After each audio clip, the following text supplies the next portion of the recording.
everyone, welcome back to Life in Pixels. Thanks so much for joining me. Today I'm going to be doing a speed build renovating the Goth House in The Sims 4. Y'all, this one was so intimidating to renovate. It's something that I've been wanting to do for a while now, but I was so intimidated to do it because Victorian style houses just really scare me when it comes to building them, or even when it came to renovating it, because I'm just not super familiar with Victorian architecture, and they just have so much shape to them, and the roofing usually has so much shape, and I just found all of that super intimidating. But the Goths are one of, if not the most famous family throughout the Sims franchise. They're supposed to be one of the founders of towns in The Sims, according to lore from previous games. They're probably the richest family in Willow Creek, and so I was just like, they need a better looking house. This house, I don't know, it just drives me crazy even when I see it from the map view, because the roof really, I think, is what bothered me the most. It was just so flat, and Victorian houses, from what I've seen in pictures, and I looked up a lot of Victorian houses on like Pinterest, Google Images and stuff before I went to renovate this for inspiration, and they all have all of these really shapely roofs and everything. So I just didn't understand why the roof on this house was so flat, and so it's just such a big, dark, flat house that just doesn't really fit into the landscape around. So I had to renovate it. I think this build overall took me maybe about 6 to 7 hours, which I'm not a fast builder by any means. So builds normally take me 3 to 4 hours, like on average, but 6 to 7 is still pretty long for me. So I did struggle quite a bit on getting exactly what I wanted, but I think it turned out pretty good in the end. I am definitely excited with the way it turned out, and at least I think it looks a lot better than the original one did. So I've started doing a little series on renovating Townie homes, and I've already done the Pancakes home, and now I'm doing the Goth House. And my idea for these Townie home renovations is to leave the original shape pretty much intact, leave the original floor plan pretty much intact, with some minor tweaking just to make everything flow better, but I want it to still resemble the original build quite a bit, and I want it to be recognizable as like that family's home. So with the Goth House, I did change a little bit of the outside structure. I took one of those octagonal bump outs like on the left hand side just completely off, and then I made this one in the back a little bit smaller, and then I changed the floor plan upstairs just a little bit. And I moved Alexander's room that's in the attic, I moved it like back a little bit on the top of the house so that I could do a little bit more with the roofing in the front. And I'm sure y'all saw I just jumped from working on the outside of the house a second ago to the roofing and everything already done. I cut all of that out so this video wouldn't be like a bajillion hours long to watch. Honestly, it would have been over an hour with the footage sped up by 600% if I left everything in there, and so I did have to make some cuts. And the roofing is something that took me forever to do because I am just not that great with roofing, period. And especially, like I said, Victorian architecture super duper intimidates me because I'm not very familiar with it. So I did struggle with the roof for probably over an hour, but I do like the way it turned out in the end. It's definitely not flat, it definitely has some shape to it, and I'm very impressed that I got it to be where there's no like crazy seams like showing everywhere. So A+ for me on that. Maybe not an A+, maybe like a B-, but you know, your girl did what she had to do. And now we're moving on to the inside. So when I was thinking about the inside of the Goth house, I wanted to keep that Victorian charm. I didn't want it to look super modern on the inside because I just don't believe that's who the Goth family is. But I did want to give them some nice things because, like I said, they're one of, if not the richest family in The Sims, especially in Willow Creek, and so they deserve to have some nice things. And I already did a remake of the Goth family. If you haven't seen that and you're interested, I will link that down below. So I gave them a makeover and I kind of updated their styles a little bit.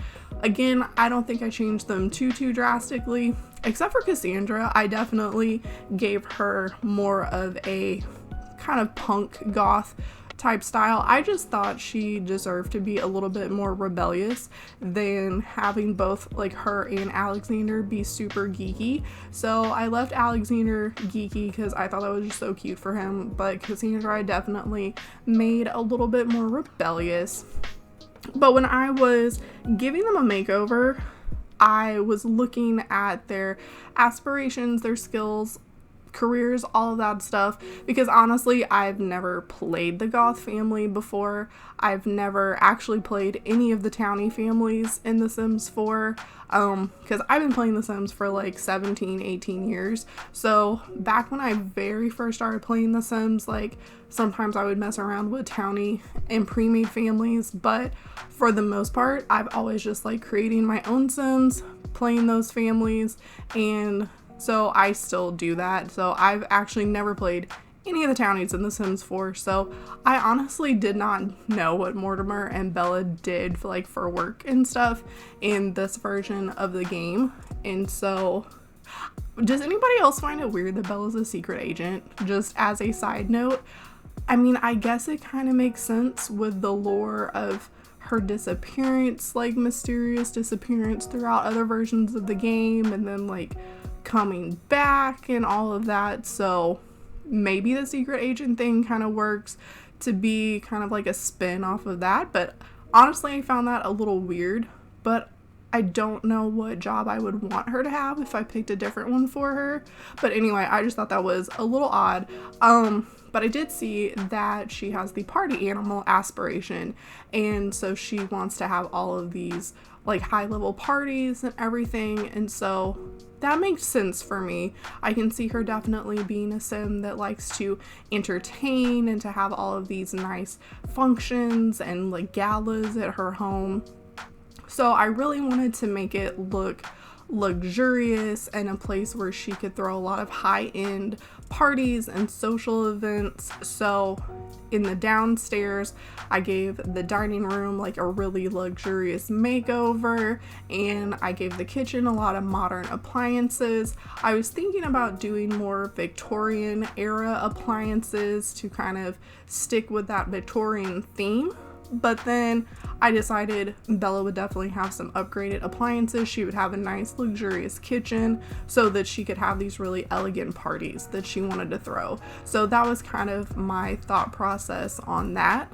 And then also I noticed that the Goth family had no electronics in their home. So they didn't have a TV, didn't have radio stuff, didn't have a computer. And again, I thought that was a little weird. Like, I guess the team was going for that Victorian thing.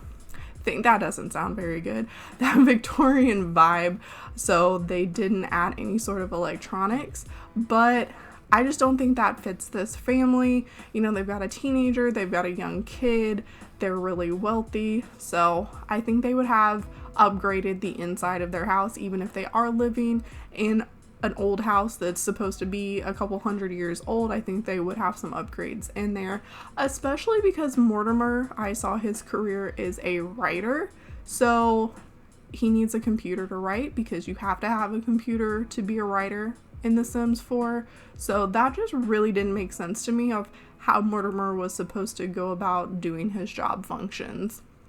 On a side note, I really wish your Sims could just write like in a notebook and write that way. Like, I really like that they added the journal for and parenthood. So like kids, teens, I mean adults can do it too. They can write in their journal, and I think that's a really cute touch. But I wish you could just have them like write in a notebook and they would actually be able to write a book that way, because not everybody prefers typing. So I don't know. Is there a mod for that? There's probably a mod for that I just don't know about. So if you know of a mod for that, feel free to leave that down below for me so I can check that out, because I just think that would be a really fun touch. And just on another side note, sorry if my voice sounds like really weird, because the allergies have just been taking a hold of me the past few months, and I've been coughing and it's just been not a fun time for me. And so it never fails. Like, I feel pretty good before I start recording, and then I sit down to record, and I guess it's because I'm talking a lot and talking, I don't know, I think pretty fast.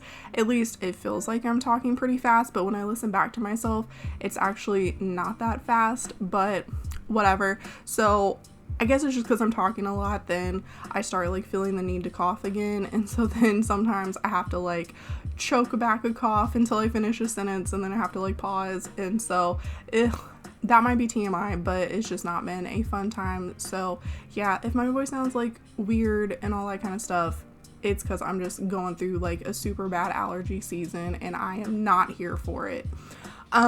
So anyway, here we are back in the kitchen. Now I'm going in and I'm adding all of the fine-tuned decorations. If you watch some of my other previous speed builds, you see that I normally go through and lay out all of the furniture first, and then I go back and do the detailing. I've just always built that way. It just seems easier for me to get the scale of everything, because I'm really bad at judging scale. Like both in The Sims and in real life, I am just not spatially gifted at all. And so if I don't go ahead and put the furniture down first and see if I need to make adjustments anywhere, like I can just not decorate, because then I'll have to end up moving stuff and it's just a hot mess, and I just don't like it.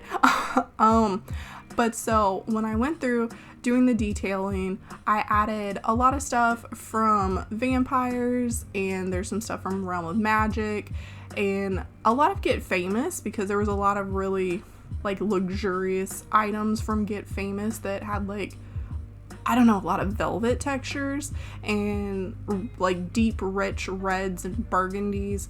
And of course, you know, Bella, she's famous for that black and red aesthetic, so I went with that throughout the house. There's black, red, and white is the main color scheme all throughout the house. And then I added a lot of candles and chandeliers and things that kind of gave that yellowy light. Normally I don't like a lot of yellowy light in The Sims. I think a lot of the lamps lean towards that yellow light, and so normally I add those saucer lights like on top of decorative lights just to make things brighter and so you can actually see.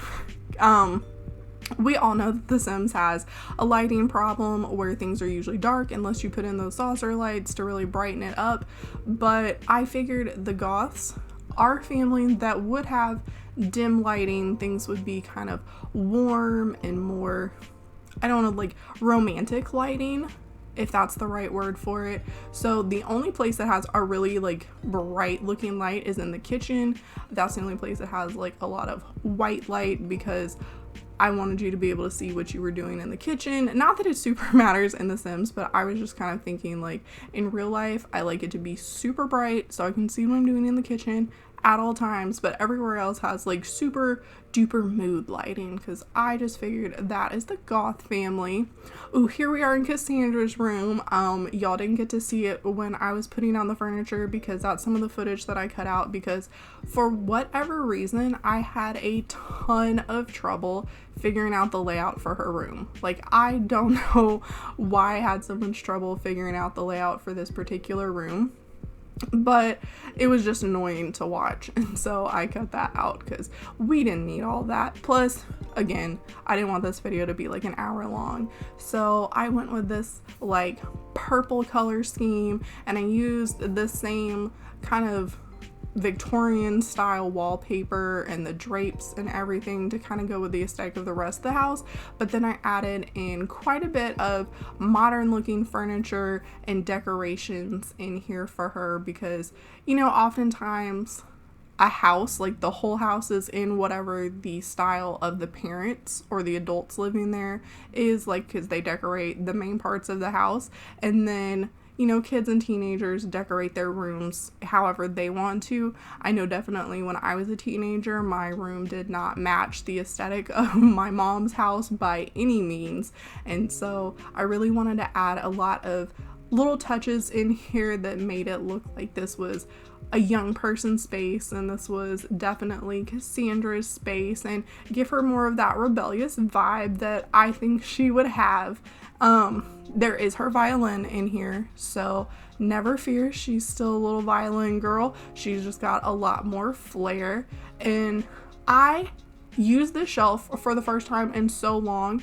That little shelf, I don't remember what pack it's from. I don't remember if it's from base game or like kids room stuff, but that shelf is so cute for like kids and teens, and I never remember to use it, and I just randomly saw it when I was scrolling through some stuff, and I am so glad that I saw it and remembered to use it because I think it's so cute. It adds so much personality. And then here in Mortimer and Bella's master bathroom, it's quite luxurious. They have quite the luxurious closet and this really nice master ensuite.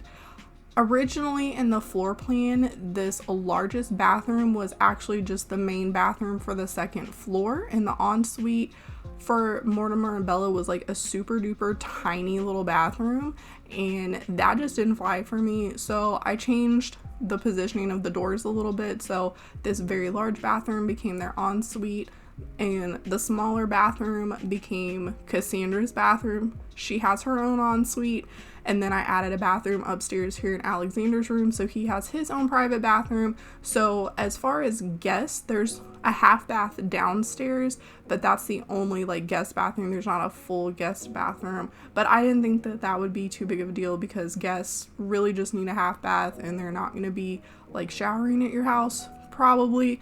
And then ultimately it's just The Sims. They walk wherever they want to anyway, whether you want them to or not.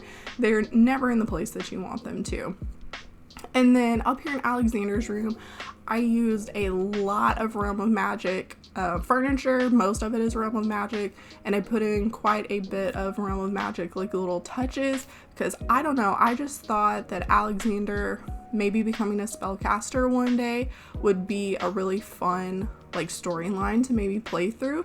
I was thinking that he was really into like the Henry Puffer character that The Sims has, and he was really into like magics and potions, and so I don't know, maybe one day he will go to the magic realm and he will decide to be a spellcaster for himself. I think that could be super cool.